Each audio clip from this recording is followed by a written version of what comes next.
It is a long walk from the council chamber to the media room at this venue, and when you have to put a positive spin on the breakdown of talks, it becomes even longer. But if there was a consolation to be had from the failure of this summit, it was that few had expected it to succeed in the first place. At the heart of the deadlock, a fundamental difference of opinion in what kind of budget the EU needs. This must be a budget for growth, a budget that focuses on jobs, on innovation, on research, and that's why in my proposal, the spending on competitiveness and jobs is more than 50% higher than in the period 2007-2013.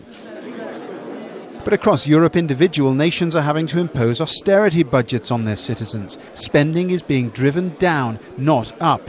Even the richest countries are tightening their belts.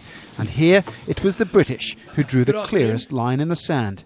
We have had a good discussion. I think we understand each other's issues and positions much better.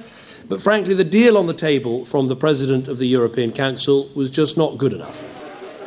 Mr Cameron remains adamantly opposed to the original draft budget of $1.3 trillion of spending and believes a real terms freeze on expenditure is possible. And the British position found support from other net contributors, including Netherlands, Sweden and Germany. We should be able to bridge our diverging views, and that is the shared opinion of all 27. The discussions were guided by the belief that we need this budget to work for all 27 states. But as the presidents and prime ministers departed for home, few looked upbeat. The Danish prime minister managed a thin smile, a brave face for the cameras. But once inside her limousine, her frustration was plain to see.